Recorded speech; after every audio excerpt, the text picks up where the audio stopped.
I'm opening JMeter.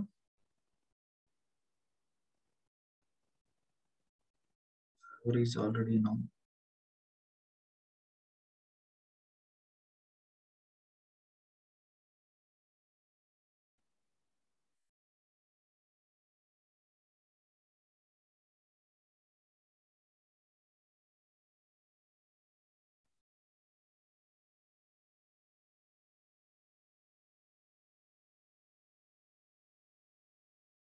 Okay. So మనం recent files ని ఎక్కడి నుంచి తీసుకోవచ్చు అంటే యూనిటీ గో ఫైల్ ఓపెన్ రీసెంట్ గా ప్రిపేర్ అనేది open.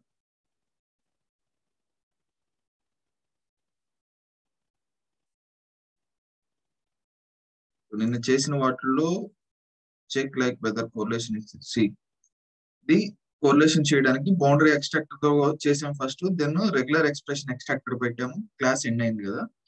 So regular expression extractor ఏంటంటే బేసికల్ గా రెగ్యులర్ ఎక్స్ప్రెషన్స్ ద్వారా అంటే డాట్ స్టార్ క్వశ్చన్ మార్క్ పెట్టే లెఫ్ట్ బౌండరీ రైట్ బౌండరీ రెండు కామన్. ఇక్కడ బౌండరీ ఎక్స్ట్రాక్టర్ లో అయినా ఇక్కడైనా left boundary right boundary common గా పెడతారు. కానీ అక్కడ బౌండరీ బేస్డ్ అంటే బౌండరీస్ డిపెండ్ చేసుకొని ఇక్కడ ఇది లెఫ్ట్ ఇది రైట్ ఈ రెండింటి మధ్యలో వచ్చే వాల్యూని నేను క్యాప్చర్ చేయాలి ఫస్ట్ అకరెన్స్ లో అని అక్కడ అది తీసుకుంటే రెగ్యులర్ ఎక్స్ప్రెషన్ ఎక్స్ట్రాక్టర్ ఏం చేస్తుందిరా అంటే ఇక్కడ డాట్ స్టార్ క్వశ్చన్ మార్క్ ఉంది చూసారా, దీని ద్వారా ఆ టైప్ ఆఫ్ క్యాప్చర్ చేసే వాల్యూ డిజిటలా లేకుంటే టెక్స్టా లేక ఇంకేదైనా 0, 1 బైనరీ వాల్యూసా ఇవన్నీ తెలుసుకోవడానికి ఉపయోగపడతాయి అనమాట dot star question mark. Okay, ఇక్కడ ఒకే దాంట్లో రెగ్యులర్ ఎక్స్ప్రెషన్స్ ద్వారా లెఫ్ట్ అండ్ రైట్ బౌండరీస్ పెట్టి ఇక్కడ రెగ్యులర్ ఎక్స్ప్రెషన్స్ ద్వారా రీడ్ చేస్తున్నారు. సో ఇదే దాన్ని మేము డాట్ స్టార్ ప్లస్ కూడా రాస్తాము. ఓకే, ఒక్కొక్క రెగ్యులర్ ఎక్స్ప్రెషన్ ఒక్కొక్క దానికి ఉపయోగపడుతూ ఉంటుంది. So anybody went in Google and search what is that particular regular expression is doing. Try చేశారండి?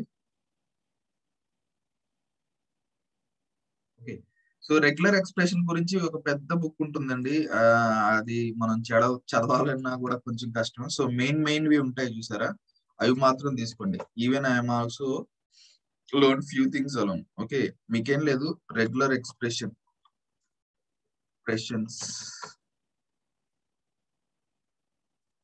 ఏమిట్రనో ఏదో you will be getting a few. ఇది మనకు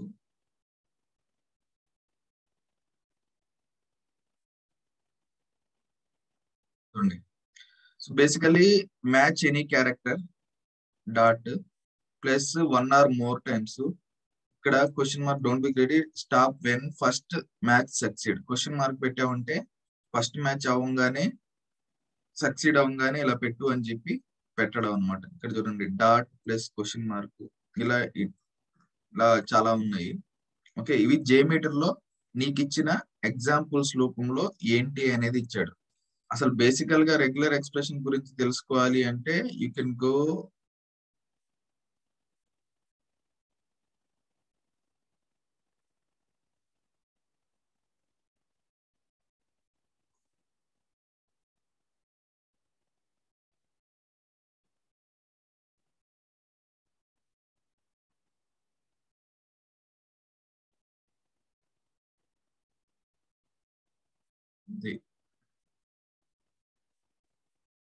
అర్థం వికీపీడియాలో వెళ్తే ఇక్కడ చూడండి. సో రెగ్యులర్ ఎక్స్ప్రెషన్స్ వికీపీడియాలో వెళ్తే మెయిన్ ఇది చూసుకోండి చాలు. డాట్ ఏంటి, స్టార్ ఏంటి, క్వశ్చన్ మార్క్ ఏంటి, ఇవి తెలుసుకుంటే చాలు నాకు తెలిసినంత వరకు. అలా కాకుండా చాలా ఉంటాయి. There are so many, can't learn these things. ఈ బాక్స్ నేర్చుకోండి చాలు, మోర్ దెన్ ఎనఫ్. వికీపీడియా అండి ఇది. దీంట్లో చూడండి డాట్ అంటే ఏంటి, match any single character. Okay, దాని తర్వాత స్టార్ అంటే ఏంటి. ఓకే, దాని తర్వాత క్యాప్ సింబల్ ఇచ్చాడు, దానిపైన ఈ క్వశ్చన్ మార్క్, ఈ ప్లస్ గురించి తెలుసుకోండి. ప్లస్ క్వశ్చన్ మార్క్ ఇవి మీరు తెలుసుకోవాల్సింది. స్టార్, డాట్, ఈ బ్రేసెస్ విత్ క్యాప్, అదే నేను చెప్పాను కదా ఈ బాక్స్ మెయిన్ గా ఈ box and this that's enough. There are so many. మీరు అసలు చదువుకుంటూ పోతే ఇంకా వెళ్ళిపోతారు. ఎగ్జాంపుల్స్ తో కావాలంటే ఇక్కడ కింద ఇచ్చున్నాడండి. ఎగ్జాంపుల్ ప్లస్ ఇచ్చినాడు, క్వశ్చన్ మార్క్ ఇచ్చినాడు, డాట్ ఇచ్చినాడు, స్టార్ కి ఇచ్చినాడు, పైప్ సింబల్ కి ఇచ్చినాడు, చాలా ఉన్నాయి. సో మనకు ఏది అవసరం అంటే నేను ఈ బాక్స్ మాత్రమే అంటాను. Okay, more then that is not required. There are so many we don't want go that one. Okay, that's all I can say about. But mostly మనం జేమెట్ లో యూజ్ చేసేది ఓకేనా, dot star question mark, dot star plus, okay, దాని తర్వాత braces with cap symbol. Any particular digits లోపల తీసుకోవాలి నేను, A to Z లోపల స్మాల్ డిజిట్స్ లోని స్ట్రింగ్స్ ఏదైనా ఉన్నాయి ఇవి మాత్రమే క్యాప్చర్ చేయాలి, అన్నెసరీ థింగ్స్ క్యాప్చర్ చేయకూడదు అనుకుంటే so we can do this with regular expression. So okay, that's all about this one. Regular expression use చేయకపోయినా మనం బౌండరీ ఎక్స్ట్రాక్టర్ ఉంది, we can do with that. Actual regular expressions తో కొన్నిసార్లు కొన్నిసార్లు miss అయ్యి కొన్ని ఎక్కువ అకరెన్సెస్ రావచ్చు, దాంట్లో ఎగ్జాక్ట్ అకరెన్సెస్ కనుక్కోవాలి. బౌండరీ ఎక్స్ట్రాక్టర్ ద్వారా ఏంటంటే ఆ లెఫ్ట్ అండ్ రైట్ బౌండరీ తర్వాత ఏ వాల్యూ ఉంటుందో ఎగ్జాక్ట్ గా ఆ వాల్యూ వస్తుంది. సో ఆ ఫస్ట్ అకరెన్స్ సెకండ్ అకరెన్స్ అక్కడైనా తీసుకోవచ్చు. So if you are not comfortable with regular expression extractor you can go with boundary extractor. Okay, so ఇవి మెయిన్ గా కోరిలేషన్ చేయడానికి. ఓకే, జేసన్ దాని తర్వాత అక్కడ మనకు జేసన్ లాగా జేసన్ ఉంటుంది, అండర్ స్క్వేర్ జేసన్ అని, అండర్ స్క్వేర్ ఇదని చాలా ఉన్నాయి కదా. సో ఇక్కడ కూడా అలాంటివే ఉంటాయండి. రైట్ క్లిక్ చేసి ఎప్పుడు కూడా మెయిన్ గా ఇవన్నీ ఎక్కడ ఉంటాయండి, regular expression extractor, boundary extractor. బేసికల్ గా ఇవి రిక్వెస్ట్ తర్వాత వచ్చే వాల్యూని క్యాప్చర్ చేసుకోవాలి కాబట్టి, అంతే కదా. దీని యొక్క అవుట్పుట్ ని కదా క్యాప్చర్ చేసుకోవాల్సింది. అంటే రిక్వెస్ట్ ప్రాసెస్ అయిన తర్వాత వచ్చిన రెస్పాన్స్ నుంచి ఏదైనా క్యాప్చర్ చేసుకోవాలి అంటే దానికి సంబంధించినవన్నీ కూడా ఓకే పోస్ట్ ప్రాసెసర్స్ లో ఉంటాయి. ఈ రిక్వెస్ట్ రన్ అవడానికి ఏదైనా దోహదపడాలి అంటే అవి ప్రీ ప్రాసెసర్స్ లో ఉంటాయి. రిక్వెస్ట్ అయిపోయిన తర్వాత ఏదైనా ఇన్ఫర్మేషన్ తీసుకోవాలంటే పోస్ట్ ప్రాసెసర్. రిక్వెస్ట్ అసలు రన్ అవ్వాలంటే మనకు కావాల్సింది pre processors. Okay, so coming to post processor, మీరు బౌండరీ ఎక్స్ట్రాక్టర్ తెలుసుకున్నారు, డీబగ్ పోస్ట్ ప్రాసెసర్ చూసారు, రెగ్యులర్ ఎక్స్ప్రెషన్ ఎక్స్ట్రాక్టర్ చూసారు. జేసన్ ఎక్స్ట్రాక్టర్ అంటే ఇప్పుడు నీకు వచ్చే అవుట్పుట్ జేసన్ లో వచ్చింది అనుకోండి.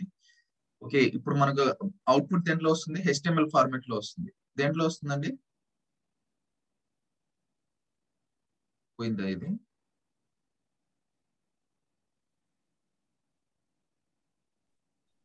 ఎనేబుల్ చేయలేదు సార్ ఇక్కడ. ఎనేబుల్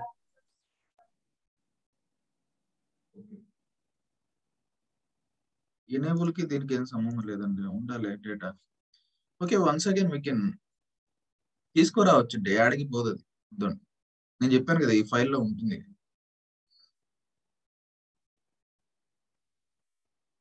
ఓకే, ఈ రిక్వెస్ట్ లో sir, out of those three boundary extractor, debug, post processor, and regular express extractor, out of those three, we can use only one for correlation. Yeah, ఇది debug post processor ఎందుకంటే బేసికల్ గా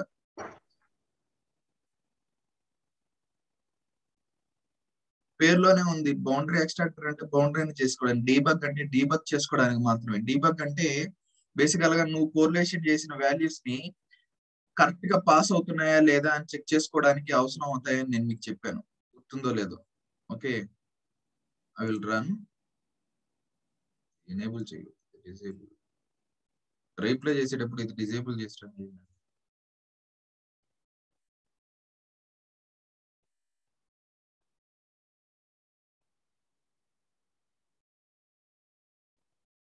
ఏమవుతుంది,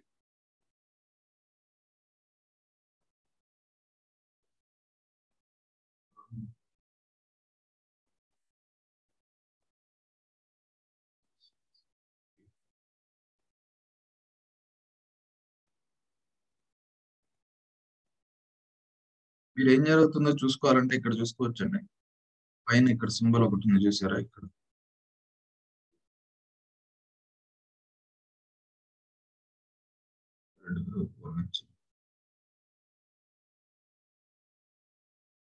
red will continue.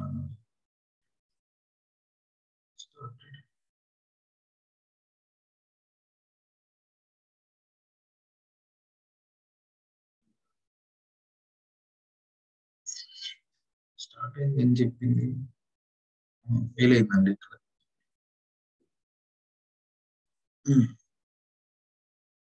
So ఎందుకు fail అవుతుందండి ఇది?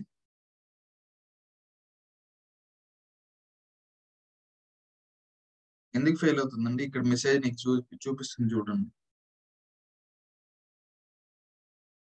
ఎందుకు fail అవుతుంది?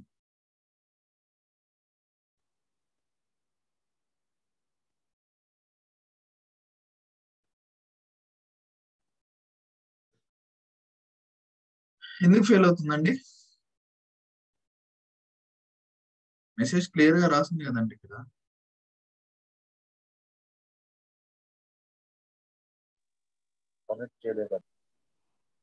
సర్వర్ స్టార్ట్ చేస్తున్నాము, అయినా కూడా అది సర్వర్ లో ఏదో చేంజెస్ చేసాము, అందుకని అది తేడా కొడుతుంది.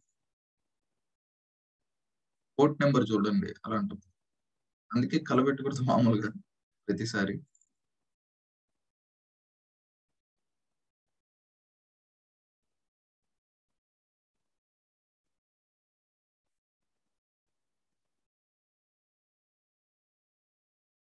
I think I have changed the port. We'll see.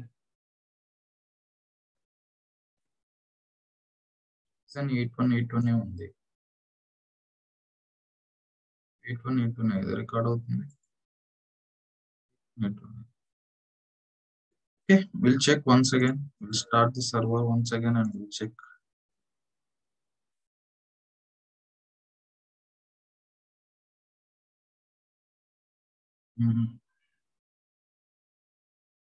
IP address మారుతుంది.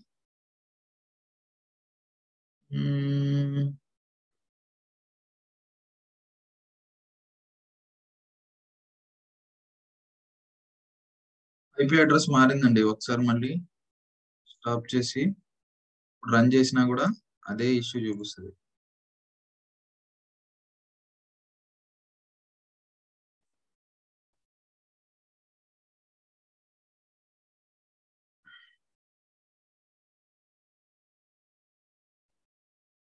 చూసారా, లేట్ తీసుకుంటుంది అంటే ఫెయిల్ అవుతుంది. ఓకే,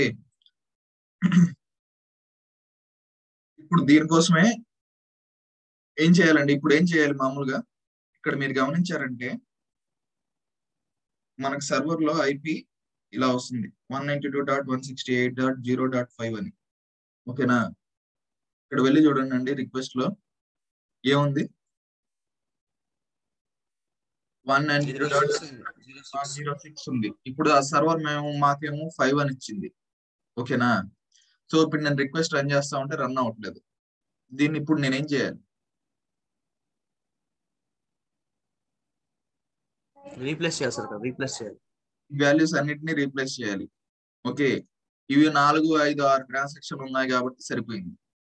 ఓకే, 7 ట్రాన్సాక్షన్ ఉన్నాయి కాబట్టి సరిపోయింది. అన్ని చోట్ల ఇవ్వడం అంటే కష్టమే కదా, అవునా కదా? Yes or no? Control H use చేయలేము సార్ దీంట్లో, లోడర్ లాగా. Control H, replace all values.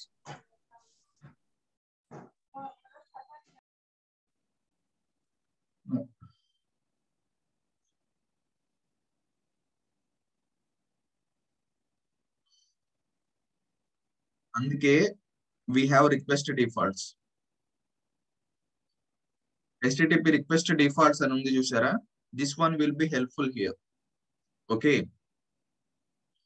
బేసికల్ గా ఈ రిక్వెస్ట్ డిఫాల్ట్స్ ఏం చేస్తుందంటే పేరులోనే ఉంది చూడండి, రిక్వెస్ట్ కి సంబంధించిన డిఫాల్ట్ వాల్యూస్ ఏవైనా ఉంటే if you declare here, okay, if you change here, it will be reflected to everywhere. Okay, బేసికల్ గా రిక్వెస్ట్ డిఫాల్ట్స్ ఏముంటుంది? రిక్వెస్ట్ కి సంబంధించిన డిఫాల్ట్ వాల్యూస్ ఏవైనా కూడా, okay, if you want you can keep it as default, and if you want to make a change here you can make directly change here. Okay, example 5 కదా, అది 192.0.5. Okay, ఈ server name చూడండి అన్ని చోట్ల ఇది కామనా? Server name, ఈ server name ప్రతి ఒక్క రిక్వెస్ట్ లో కామన్ గా ఉంటుంది చూడండి, ఉందా? Yes or no? కామన్ గా ఉంది కదా. సో కామన్ గా ఉండే వాటిని జస్ట్ సింపుల్ గా You remove this.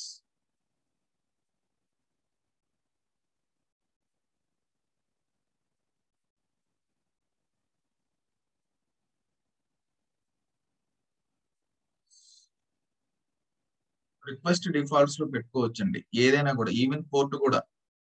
పోర్ట్ మారింది అనుకోండి, పోర్ట్ కూడా డిఫాల్ట్స్ లో పెట్టుకోవచ్చు. You can remove that one also. Port కూడా కావాలంటే తీసేద్దాం. ఒకవేళ పోర్ట్ మీరు మార్చిన, ఒకవేళ just if you change one place, you can make a change everywhere. ఇది వన్ టైమే అండి. ఫస్ట్ ఒక్కసారి ఇలా చేసుకుంటారు, దాని తర్వాత నుంచి ఇంకా ఎప్పుడు చేంజ్ జరిగినా కూడా మీరు చేంజ్ చేయాల్సిన అవసరం అయితే ఉండదు. HTTP రిక్వెస్ట్ డిఫాల్ట్స్ ద్వారా మీరు చేయాల్సి వస్తుంది.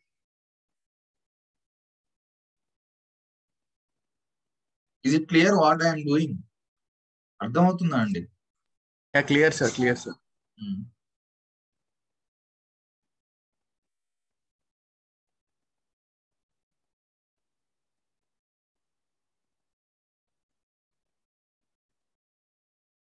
సో ఎవ్రీవేర్ ఆ రిక్వెస్ట్ కి సంబంధించిన ఏ డీటెయిల్స్ లేవండి.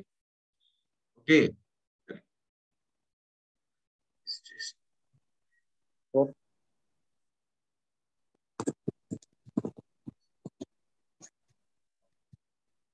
సో అవి డిఫాల్ట్ గా ఉండే వాల్యూస్ కాబట్టి నేను ఇక్కడ తీసుకుని వచ్చి ఇక్కడ ఇచ్చాను. Okay, now save it, run it. అంటే రీప్లేస్ చేయాల్సిన ప్రతిసారి మనం దాంట్లో నుంచి వెళ్ళి డిలీట్ చేయాలి సార్ అది? చేయని అవసరం లేదు, ఇంకా ఒక్కసారి.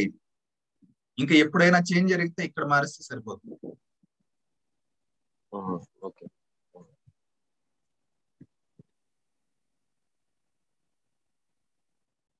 ఓకేనా సార్? సర్వర్ నేమ్ పెట్టారు, మళ్ళీ పోర్ట్ కూడా పెట్టారు ఇక్కడ.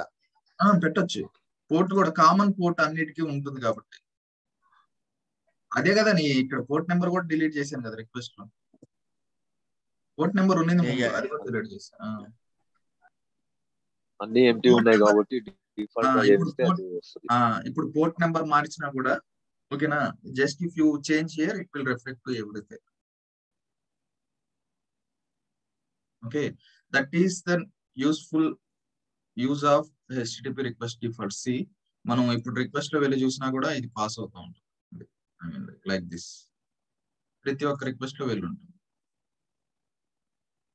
రిక్వెస్ట్ డిఫాల్ట్స్ అంటే డిఫాల్ట్ గా URL లో ఉన్న ఏ ఒక్కదాన్ని అయినా కూడా ఫ్యూచర్ లో చేంజెస్ రాకుండా ఉండడానికి రిక్వెస్ట్ డిఫాల్ట్స్ ద్వారా మనం ఈ చేంజెస్ చేస్తాం. Okay, so is it clear?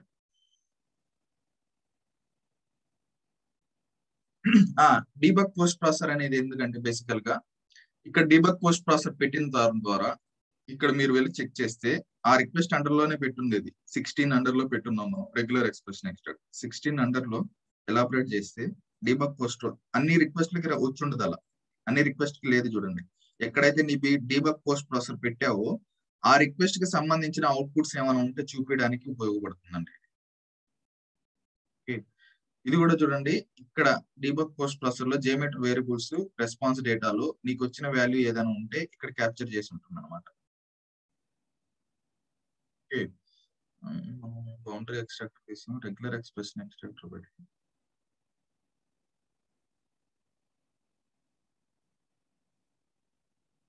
Session అనే నేమే రాలేదు.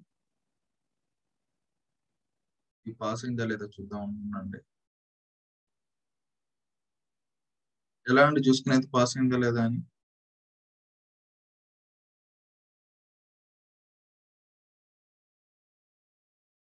యూజర్ నేమ్ ఇచ్చాడు,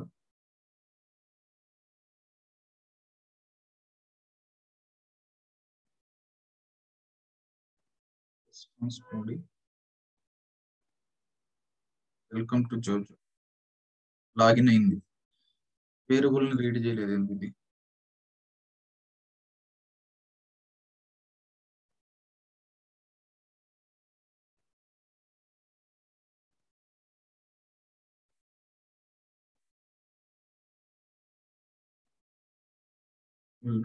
రెగ్యులర్ ఎక్స్ప్రెషన్ ఎక్స్ట్రాక్ట్ ద్వారా వచ్చేవి రావా? 1 సెకండ్ అండి. Here I'm running.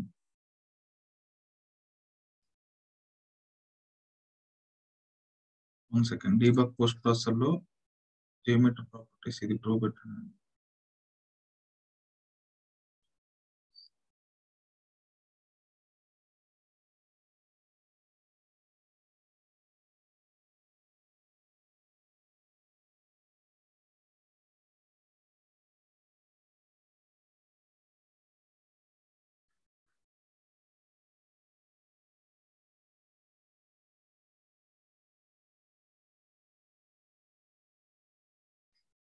ఒక్క నిమిషం.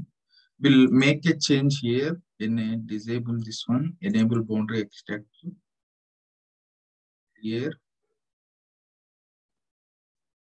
clear this and run this.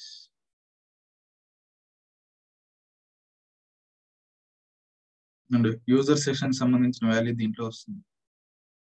Boundary extractor కి అయితే వస్తుంది, రెగ్యులర్ ఎక్స్ప్రెషన్ రావట్లేదా?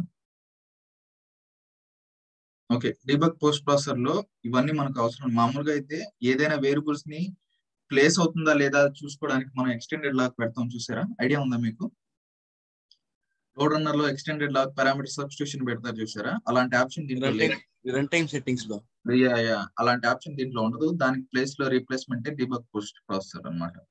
సో అది పేస్ట్ చేసిన తర్వాత మీరు క్లియర్ ఆల్ చేసి మళ్ళీ ఒకసారి రన్ చేయండి. క్లియర్ చేసిన తర్వాత మీకు వాల్యూస్ చూడండి, మీకు ఈజీగా కనిపిస్తాయి. మీరు ఎప్పుడు స్టార్ట్ చేశారు? యూజర్ సెషన్ అనే ఒక వేరియబుల్ వచ్చింది, ఆ వేరియబుల్ ప్లేస్ లో ఇది వచ్చింది. అలా ఏ వేరియబుల్ అయినా కూడా మీరు చూసుకోవాలి అనుకుంటే ఎక్స్టెండెడ్ లాగ్ లో పారామీటర్ సబ్స్టిట్యూషన్ వాల్యూస్ మీరు డీబగ్ పోస్ట్ ప్రాసెసర్ అనేది యూజ్ చేయాల్సి వస్తుంది. Okay, that's all about this one. Okay, you can go and check whatever the name any variable. Okay, now transaction naming అయిపోయింది. And response times ఎలా తెలుస్తాయి నాకు అని మీకు ఐడియా ఉంది కదా ట్రాన్సాక్షన్ నేమింగ్స్ ద్వారా. ఇప్పుడు మీ రిజల్ట్ స్ట్రీట్ లో చూడండి. ఓకే, ఎంత ఉందండి టైము? 473, 632. ఇది ఆ ట్రాన్సాక్షన్ యొక్క రెస్పాన్స్ టైం. 586 ఏంటి 234. ఇవన్నీ ఏంటండి? రెస్పాన్స్ టైం డిఫాల్ట్ గా జేమీటర్ చూపించేది మిల్లీ సెకండ్స్ లో చూపిస్తుంది. మిల్లీ సెకండ్స్ లో చూపిస్తుంది. ఓకేనా? సో మిల్లీ సెకండ్స్ లో ఇవన్నీ చూపిస్తాం. సో ఇవన్నీ మనకు అక్కడ రిపోర్ట్ రూపంలో సపరేట్ ఒక ట్యాబ్ ఓపెన్ అయ్యి దాంట్లో చూపిస్తుంది కదా, దీంట్లో ఇలా చూపిస్తుంది అనమాట. ఇదే ఇంకా మీరు రిజల్ట్ చూసుకోవాలన్నా, రెస్పాన్స్ ఏం వచ్చిందని చూసుకోవాలన్నా, ఏం చూసుకోవాలన్నా అన్ని ఇక్కడే అనమాట. ఓకేనా? లేదు అంటే వ్యూ రిజల్ట్స్ ట్రీలో మనకు అడిషనల్ గా వేరే అట్రిబ్యూట్స్ ఉంటాయి. అవేంటంటే యాడ్, ఓకే, లిజనర్స్. రిజల్ట్స్ ఏవి చూడాలన్నా కూడా మెయిన్ గా మనం గుర్తుపెట్టుకోవాల్సింది దీంట్లో టెస్ట్ ప్లాన్ థ్రెడ్ గ్రూప్ అయితే, ఈ థ్రెడ్ గ్రూప్ తర్వాత మెయిన్ గా మనం గుర్తుపెట్టుకోవాల్సింది ఈ పార్ట్ అండి. Okay, sampler, controller, pre processor, post processor, assertion, timer, fragment, config element, listener. ఇవే ఎక్కువ ఉంటాయి. దీంట్లో మల్టిపుల్ ఉంటాయి, ఇవన్నీ తర్వాత విషయం. ముందు ఇవైతే గుర్తుపెట్టుకోవాలి: sampler, logical controller, pre processor, post processor, assertion, timer, test fragment, config element, listener.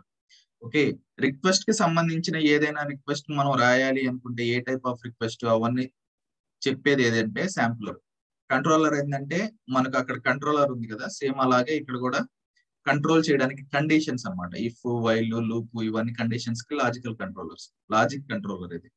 Pre processor అంటే రిక్వెస్ట్ రన్ చేయడానికి మనకు ఉపయోగపడే రిక్వెస్ట్ లో ఇన్పుట్ ఏదైనా ఇవ్వాలి, రిక్వెస్ట్ కే ఇన్పుట్ ఇవ్వాలి. అంటే నువ్వు రన్ అవ్వాలి అంటే నీకు ఎక్కడికైనా వెళ్ళాలంటే నీకు కొంచెం మనీ ఇస్తే బస్ లో ట్రావెల్ చేస్తావు అనుకో, ఆ మనీ ఇవ్వడానికి ప్రీ ప్రాసెసర్ యూస్ చేయాలన్నమాట. ఆ మనీ ఇచ్చేది ప్రీ ప్రాసెసర్. ఓకేనా? పోస్ట్ ప్రాసెసర్ ఏంటంటే అక్కడికి వెళ్ళిన తర్వాత నేను రిసీవ్ చేసుకోవడానికి రిలేటివ్ ఎవడో ఒకటి రావాలి కదా. సో నీ లాగేజ్ అవన్నీ తీసుకుని వెళ్ళాలి అంటే ఆ పోస్ట్ ప్రాసెసర్ దిగిన తర్వాత ఎత్తుకొని వెళ్ళడానికి అనమాట. పోస్ట్ ప్రాసెసర్ అంటే రిక్వెస్ట్ అయిపోయిన తర్వాత వచ్చిన వాల్యూస్ ని పిక్ చేసుకొని, అంటే రెస్పాన్స్ ని పిక్ చేసుకొని దాన్ని ఒక వేరియబుల్ లో ఎలాంటివి పెట్టుకోవడానికి పోస్ట్ ప్రాసెసర్ ఉపయోగం. అంటే ఎగ్జిక్యూట్ అయిన తర్వాత వచ్చే వాటిని పోస్ట్, ఎగ్జిక్యూట్ అవ్వడానికి ఉపయోగపడింది ప్రీ ప్రాసెసర్స్ అంటారు. అసర్షన్స్ అంటే మీకు అక్కడ టెస్ట్ చెక్స్ ఉంటాయి చూసారా, వెబ్రిడ్జ్ ఫైండ్, వెబ్ ఫైండ్, అవన్నీ అసర్షన్స్ అన్ని దీంట్లో ఉంటాయి. అంటే అప్లికేషన్ యొక్క పేజ్ వాలిడేషన్స్ అవన్నీ ఇక్కడ అసర్షన్స్ రూపంలో చేస్తారు. Assertion is nothing but a test check for that particular page. ఇక్కడ డైరెక్ట్ గా సింపుల్ గా అసర్షన్ అని చెప్తారు. There are so many of assertions. అక్కడ మనం ఏ అసర్షన్ చేస్తామండి? ఇక్కడ టెక్స్ట్ ని వెరిఫై చేస్తాం కదా, ఇక్కడ రెస్పాన్స్, జేసన్, సైజు ఇవన్నీ చూస్తున్నాం. డ్యూరేషన్ అంటే ఆ పేజ్ ఎంత టైంలో లోడ్ అయింది, 1 నిమిషం లోపల లోడ్ అవ్వకపోతే ఫెయిల్ చేయి. అర్థమైంది? అక్కడ ఆ టెక్స్ట్ కనబడకపోతే ఫెయిల్ చేయి. టెక్స్ట్ కనబడకపోతే రైట్ పేజ్ కాదు. ఇక్కడ నీ ఎక్స్పెక్టేషన్ ఏదైనా ఫైల్ ని నువ్వు డౌన్లోడ్ చేస్తున్నావు అనుకో, 1 MB ఫైల్, అది 1 MB ఫైల్ కాకుండా 2 MB ఫైల్ వస్తా ఉంటే మోర్ దెన్ ఉంది అనుకోండి, అది నువ్వు ఎక్స్పెక్ట్ చేసే ఫైల్ కాదు కాబట్టి ఫెయిల్ చేయి. నువ్వు ఎక్స్పెక్ట్ చేసే ఫైల్ MB ఉంటుంది, దానికన్నా ఎక్కువ ఉంటే ఫెయిల్ చేయి, తక్కువ ఉంటే ఫెయిల్ చేయి. అలా ఏదైనా చేయొచ్చు, డ్యూరేషన్ అయినా చేసుకోవచ్చు. డ్యూరేషన్ 1 సెకండ్ లోపలే లోడ్ అవ్వాలి, 1 సెకండ్ లోడ్ అవ్వకపోతే ఫెయిల్ చేసేయి. అలా డ్యూరేషన్ అసర్షన్. అసర్షన్ అంటే చెక్, నార్మల్ గా వ్యాలిడేషన్ అనొచ్చు. అసర్షన్ అంటే ఇట్స్ అన్ వ్యాలిడేషన్. అది ఏ టైప్ ఆఫ్ వ్యాలిడేషన్, రెస్పాన్సా, సైజా, లైక్ అంటే డ్యూరేషనా, ఇలా చాలా ఉంటాయి. మనం మెయిన్ గా యూస్ చేసింది రెస్పాన్స్ అసర్షన్ మాత్రమే. ఆ అసర్షన్ ని చెప్తాను. టైమర్స్ అంటే like think time, pressing time, we have different type of timers here. Naming convention మారుతుంది అంతే. ఫ్రాగ్మెంట్ అంటే అడిషనల్ గా if there is a big script, okay, ఇక్కడ లోడ్ రన్నర్ లో అనుకోండి యాక్షన్ 1, యాక్షన్ 2, యాక్షన్ 3 అయితే మల్టిపుల్ గా ఎలా పెట్టుకుంటా పోతారు. టెస్ట్ ఫ్రాగ్మెంట్ లో కూడా యాక్షన్ 1 ఒకతను రికార్డ్ చేస్తుంటే యాక్షన్ 2 ఇంకోటి రికార్డ్ చేసుకుంటే ఆ 2 స్క్రిప్ట్ ప్యాచ్ చేయాలంటే టెస్ట్ ఫ్రాగ్మెంట్ లో రికార్డ్ కానీ మీరు చేస్తే, అంటే ప్యాచ్ చేస్తే, టెస్ట్ ఫ్రాగ్మెంట్ ఏం చేసుకుంటుంది అంటే అది ఒక భాగంలా తీసుకుంటుంది. ఫ్రాగ్మెంట్ అంటే ఫర్ ఎగ్జాంపుల్ లైక్ ఏదైనా వస్తువుని తయారు చేయడానికి మంచమే అనుకోండి, ఓకే, దాన్ని మొత్తం ఫిక్స్ చేసుకొని తీసుకురావాలంటే కష్టం అనుకోండి, ఏం చేస్తారు, ఒక్కొక్క పార్ట్ తీసుకొని వచ్చి లోపలికి వచ్చి అరేంజ్ చేసుకుంటారు కదా. సేమ్ ఫ్రాగ్మెంట్ అనేది ఒక్కొక్క పార్ట్ అనమాట. సో ఆ యాక్షన్ ని చేయడానికి పెద్ద స్క్రిప్ట్ ఉంది అనుకోండి, మల్టిపుల్ యాక్షన్స్ ఉన్నాయి. జీమెయిల్ లో inbox, out box, send box ఇలాంటివన్నీ చాలా ఉన్నాయి. ఒకడు ఇన్బాక్స్ చేశాడు, లాగిన్, ఇన్బాక్స్ లాగౌట్ చేశాడు, ఇంకోడు ఇన్బాక్స్ లాగిన్ చేశాడు, అవుట్ బాక్స్ చేసుకుని వెళ్ళిపోయాడు. సో ఈ ఇన్బాక్స్ ని, అవుట్ బాక్స్ ని ప్యాచ్ చేయాలి అనుకుంటున్నారు ఒకే స్క్రిప్ట్ లో. సో టెస్ట్ ఫ్రాగ్మెంట్ ద్వారా చేసి ఆ టెస్ట్ ఫ్రాగ్మెంట్ ని ప్యాచ్ చేస్తారు అనమాట. అప్పుడు అలా వస్తుంది. ఫ్రాగ్మెంట్ అందుకు ఉపయోగపడుతుంది. కాన్ఫిగ్ ఎలిమెంట్ అంటే దీని ద్వారా నువ్వు ఆ అప్లికేషన్ రన్ అవ్వడానికి లైక్ ఈవెన్ ఏమంటారు, ప్రీ ప్రాసెసర్ టైప్ లో హెడర్స్ అయినా, కుకీస్ అయినా, ఈవెన్ ప్రతిది కూడా కాన్ఫిగ్ అంటే ఆ రిక్వెస్ట్ కి కాన్ఫిగరేషన్స్ ఏదైనా ఉంటే సప్లై చేస్తారు అనమాట. ఏదైనా జార్ ఫైల్ సపోర్ట్ చేస్తుంది, లేకుంటే ఇంకేదైనా సపోర్ట్ చేస్తుంది, ఈ కుకీస్ సపోర్ట్ చేస్తాయి, హెడర్స్ సపోర్ట్ చేస్తాయి. ఇవన్నీ ఏంటంటే దీని ద్వారా తెలుసుకుంటారు అనమాట. ఓకే, సో ఇవన్నీ కాన్ఫిగ్ ఎలిమెంట్స్ లో ఉంటాయి. అంటే ఆ రిక్వెస్ట్ రన్ అవ్వడానికి ఉపయోగపడేవి. ఇలాగే సేమ్ ప్రీ ప్రాసెసర్ లాగా. లేకుంటే ఇదైతే ఆ రిక్వెస్ట్ లోపలే పెడతారు. ఈ కాన్ఫిగ్ ఎలిమెంట్ ఏంటంటే మొత్తం థ్రెడ్ కి సంబంధించిన ఇన్పుట్స్ కూడా ఇవి ఇవ్వగలదు. ఓకేనా. లిజనర్స్ అంటే ఏంటంటే నువ్వు ప్రతిదీ వచ్చిన రీప్లై ఉంటుంది కదా, దానికి సంబంధించిన ఏది కూడా ఓకే చూడడానికి ఈ లిజనర్స్ అనేవి ఉపయోగపడతాయి. లిజన్ అంటే వింటాయి అంటాం కదా, అలా ఇక్కడ రీడ్ చేయడం అనుకోండి. రీప్లై చేసిన తర్వాత వచ్చిన ఏ ఆన్సర్ అయినా అది రీప్లై చేస్తుంది. అది ఎర్రర్ అయినా ముందు పాస్ అయ్యొచ్చు, ఫెయిల్ అయ్యొచ్చు, ఏదైనా కూడా అది రీడ్ చేయగలదు. సో ఆ లిజనర్ లోని ఒక భాగమే వ్యూ రిజల్ట్స్ ట్రీ. అందుకే రిజల్ట్స్ చూడగలుగుతున్నాము వ్యూ రిజల్ట్స్ ట్రీ. అలా మల్టిపుల్ గ్రాఫ్స్ ఉన్నాయి మనకు. ఇక్కడ చూడండి అగ్రిగేట్ రిపోర్ట్ ఉంది. ఇప్పుడు if you run this one, okay, will clear this. Okay, will run once. చూడండి టేబులర్ ఫార్మాట్ లో ఎన్ని శాంపిల్స్ జరిగాయి, దాని యావరేజ్ రెస్పాన్స్ టైం ఏంది, 98% ఏంది, 95th ఏంది, 99th ఏంది, ఎర్రర్ రేట్ ఏంది, త్రూపుట్ ఏంది, అన్ని ఒకే దాంట్లో చూపిస్తున్నాయి. చూడండి, this option won't be there in load runner. Option అంటే ఏం లేదు, ఇక్కడ అన్నిటికీ కలిపి ఒకే స్క్రీన్. లోడ్ రన్నర్ లో మల్టిపుల్ స్క్రీన్స్ ఉంటాయి. ఇలా మీకు ఎక్కడ కనిపిస్తుంది, అనాలిసిస్ లో మీరు చూసుకోగలరు. ఇక్కడ అనాలిసిస్ ఇదే, కంట్రోలర్ ఇదే, వ్యూజన్ ఇదే. అందుకని జస్ట్ లిజనర్ ని యాడ్ చేసి ఇక్కడ చూసుకుంటా ఉన్నారు మీరు అంతే. Is it clear?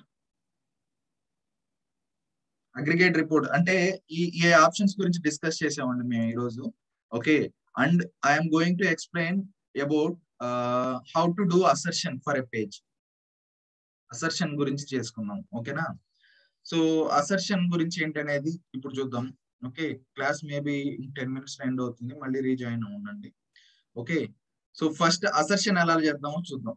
ఇక్కడ వరకు క్లియర్ కదా? అగ్రిగేట్ రిపోర్ట్ ఎందుకు పెడుతున్నాము? అగ్రిగేట్ రిపోర్ట్ జస్ట్ చూసుకోవడానికండి. ఏదైనా కూడా మనకు క్లియర్ గా ఇక్కడ నాకు అర్థం కావట్లేదు, ఎంత రెస్పాన్స్ టైం తీసుకుంది, ఎన్నిసార్లు జరిగింది అని అనుకుంటే ఓకే, మామూలుగా డీబగ్ చేయాలంటే ఇక్కడ చేయాల్సింది, ఎందుకంటే రిక్వెస్ట్ రెస్పాన్స్ డేటా ఇక్కడ ఉన్నాయి. కానీ అగ్రిగేట్ రిపోర్ట్ లో రిక్వెస్ట్ రెస్పాన్స్ డేటా ఉండదు. దానికి సంబంధించిన రిజల్ట్స్ లో average 90th 95th percentage 99th analysis లో ఏది చూస్తావో దానికి సంబంధించిన డీటెయిల్స్ అన్నమాట. ఓకే క్లియరా? ఓకే క్లియరా? ఏదైనా కన్ఫ్యూజన్ ఉందండి?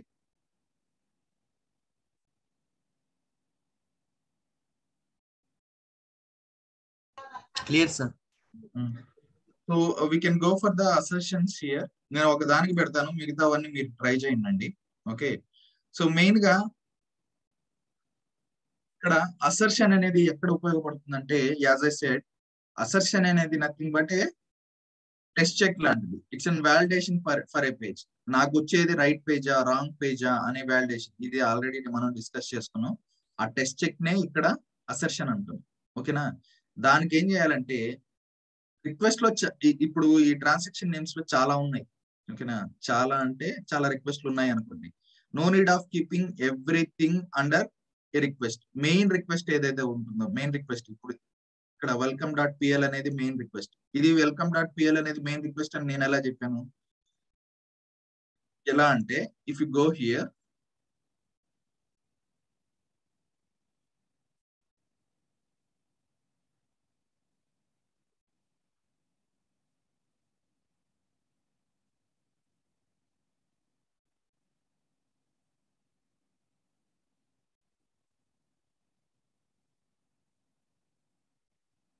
ఇక్కడ ఏముంటుందండి?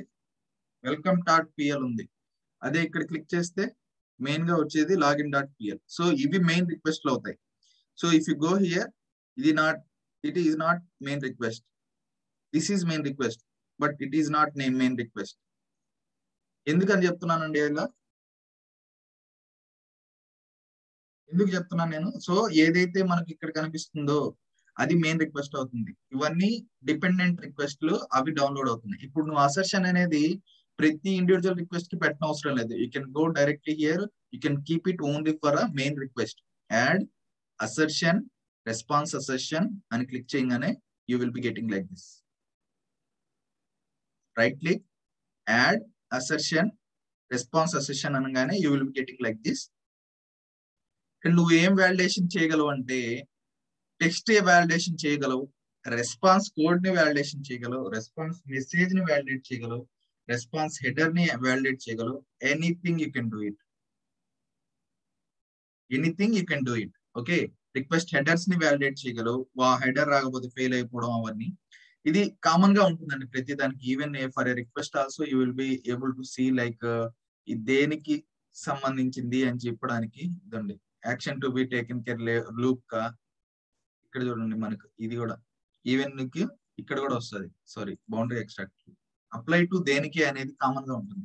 దేనికంటే ఇక్కడ కూడా మెయిన్ శాంపిల్, ఈ శాంపిల్ కి మాత్రమే అప్లికేబుల్. నీకు సంబంధించిన ఆ వాల్యూ టెక్స్ట్ ఇంకేమైనా కనిపిస్తుంది అనుకుంటే మెయిన్ గా main sample and sub samples అని పెట్టుకోండి.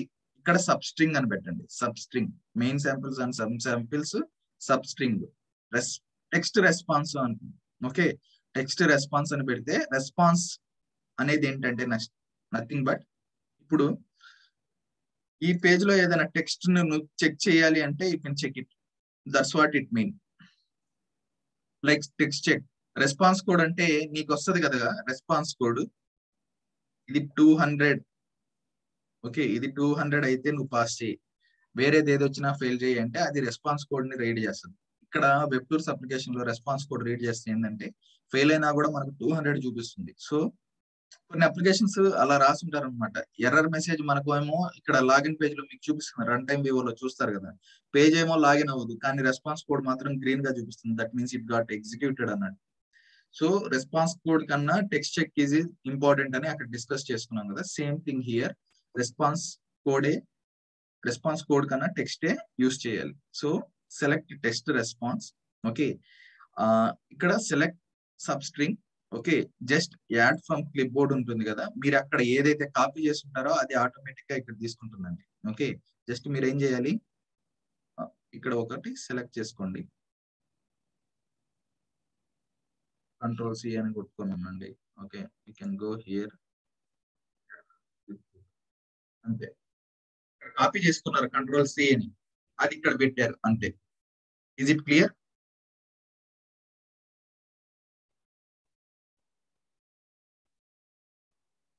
అర్థమైందా అండి? నేనేం చేశాను ఇప్పుడు, just I went here, any text నువ్వు కాపీ చేసుకోవచ్చు. ఇక్కడ దాకా సెలెక్ట్ చేసుకొని కంట్రోల్ సి కొట్టండి అండి. మళ్ళీ అడిషనల్ గా ఏదైనా యాడ్ చేయాలి అనుకుంటే ఇది యాడ్ చేయొచ్చు. రిమూవ్ చేయాలంటే you can remove it. Okay, క్లియరా అండి? సో ఏదైనా ఏది టెక్స్ట్ పెట్టినా కూడా ఈక్వల్ గా సబ్స్ట్రింగ్ అని పెట్టండి. పెట్టండి. ఈ 2 వాల్యూస్ పెట్టాలని నేను టూ వాల్యూస్ పెట్టాలనుకున్నాను, 2 వాల్యూస్ పెట్టొచ్చు.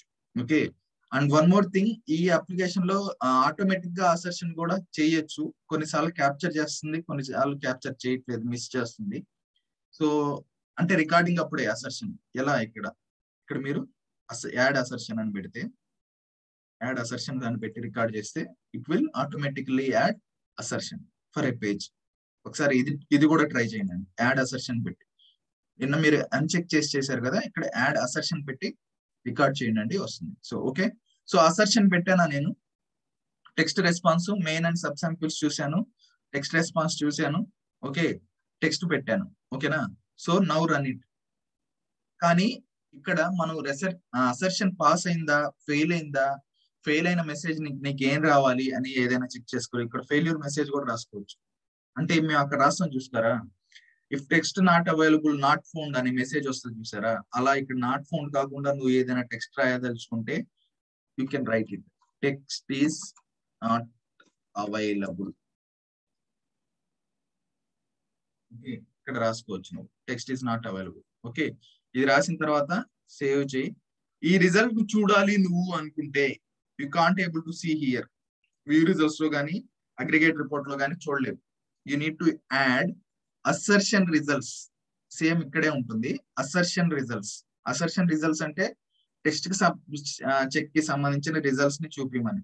ఓకే, ఇక్కడ నీకు మెసేజ్ అది త్రో చేస్తుంది, పాస్ అయిందా, ఫెయిల్ అయిందా, ఒకవేళ ఫెయిల్ అయితే ఎందుకు ఫెయిల్ అయింది, ఇవన్నీ ఇక్కడ మీకు కనిపిస్తాయి. ఓకే, క్లియర్ చేసి I'm running once again. First